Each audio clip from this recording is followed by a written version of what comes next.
Eh bien, bonjour les spotters et bienvenue dans notre live hebdomadaire de 15 heures.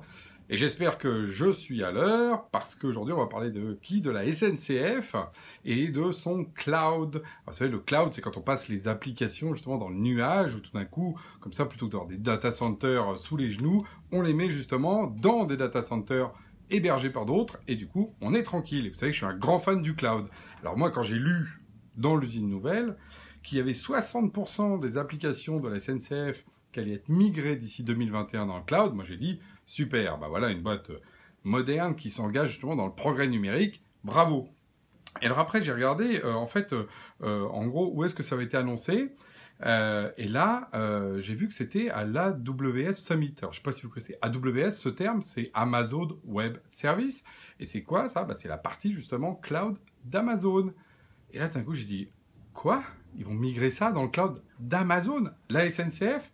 Ah non, mais pas seulement. Donc je rappelle que il y a 1425 applications. Hein. Ils vont en migrer 60%. Donc vous faites le calcul, hein, ça en fait un paquet. Ils vont fermer des data centers, plus de 700 mini data centers régionaux. Ça représente 14 800 serveurs. C'est quand même colossal. Ben, tout ça, ils vont le mettre où? Chez Amazon Web Services, chez Azure, Microsoft et chez IBM. Et là, je me suis dit, mais possible quand même.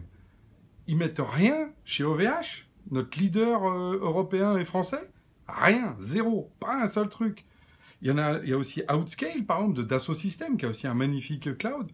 Rien, zéro, nada. Tout ça, ça va être migré uniquement chez les Américains. Alors là, moi j'ai dit, mais là, les bras m'en tombent. On sort quand même de plus d'un mois et demi de grève, de vocifération pour dire on veut un statut, on est un épique, on est national, on doit rester dans notre statut. Moi, j'étais pas loin de les défendre parce qu'effectivement, le train, c'est quand même quelque chose qui nous relie, c'est le moment de le dire, c'est quelque chose d'important, c'est quelque chose de régalien. Mais alors, on prend 35 milliards de leur dette. Je rappelle qu'il y a 35 milliards de la dette de la SNCF qui va être repris par l'État et donc va être payé par vous et moi. Moi, j'ai calculé, ça correspond à ce que chacun d'entre vous, vous allez sortir 1000 € de votre poche, là, sur les 3 prochaines années pour ça. OK. Et là, la décision de la SNCF, c'est de dire quoi? Quand je fais ma transfo digitale, oh bah bien sûr, je passe tout chez les Américains. Voilà, tranquillement. Alors là, moi, les bras m'ont tombé dans l'article, où il y avait d'ailleurs le DSI, hein, je vous laisse le découvrir, je ne vais même pas donner son nom, il n'y a pas besoin, qui était tout fier de ça. Bah, c'est normal, hein, parce que comme ça, ils se débarrassent de tout ça. Ça représente minimum des centaines de millions d'euros. Hein. J'ai fait le calcul, vous prenez 14 000 serveurs par le prix du serveur, et ils balancent ça comme ça tranquillement, Amazon et Microsoft, c'est tout. OVH, rien. Alors qu'en fait, OVH a une capacité aujourd'hui de cloud à un niveau industriel. C'est quand même, il est dans le top maintenant des leaders mondiaux. Pourquoi est-ce qu'ils n'ont même pas équilibré? En donner un petit peu à OVH, un petit peu à Amazon, pourquoi pas? Moi, je ne suis pas pour le fait qu'on fasse que du français et que de l'américain, surtout quand on est SNCF. Où est justement la responsabilité sociale de cette entreprise? Moi, je dis, il y a un vrai problème de fond, là. Parce que si, en fait, d'un côté, on veut justement jouer l'unité nationale, taper dans nos caisses de nos impôts et vouloir de la solidarité, et de l'autre côté, en fait, quand on dépense l'argent, on va le dépenser justement aux États-Unis, et faire qu'il n'y ait pas un seul emploi dans le numérique qui va être ajouté en France, je ne sais pas où on est. La SNCF, elle doit être privatisée demain matin. C'est une boîte privée, elle fait ce qu'elle veut, d'ailleurs, dans ces cas-là. Mais ce n'est pas le cas. C'est un joyau national. La preuve, on la rend fou. Avec nos impôts.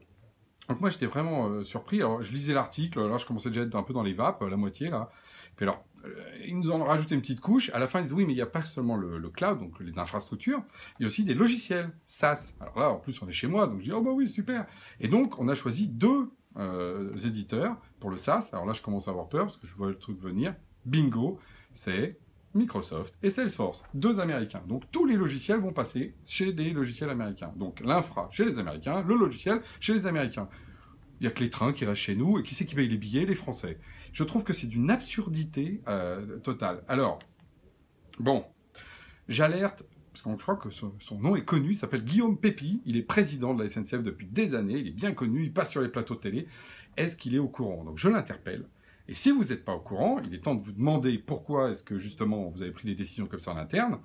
Et puis si vous voulez avoir des conseils, moi je vous encourage à appeler, hein, je peux vous donner, je ne sais pas si c'est coordonnées directes, mais pas loin, Jean-Dominique Sénard, qui est lui le patron de Michelin. Parce que alors lui, justement, là il a été applaudi debout aux rencontres d'Aix en province, économique, dans lequel il a plaidé pour son attitude d'économie responsable en tant qu'entreprise justement sur un territoire. Et donc Michelin, qui fidèle à son image, fait des choses remarquables là-dessus. D'ailleurs, il a été applaudi. Allez le voir. Allez voir comment il se comporte et vous allez voir qu'effectivement, il y a une autre voie que d'aller demander de l'argent aux impôts français pour le dépenser aux Américains, ce que je trouve absolument scandaleux. Je tenais à le dire aujourd'hui. Et pour ceux qui prennent le train ce week-end, bon, on va pas leur en vouloir parce qu'ils peuvent changer d'avis. Guillaume Pépi, je compte sur vous. Et puis ce week-end, moi je dis, allez les Bleus, parce que c'est quand même la finale, il faut jamais oublier ça non plus. Profitez de la vie, tout ça est important, mais le plaisir avant tout. Sur ce, à la semaine prochaine.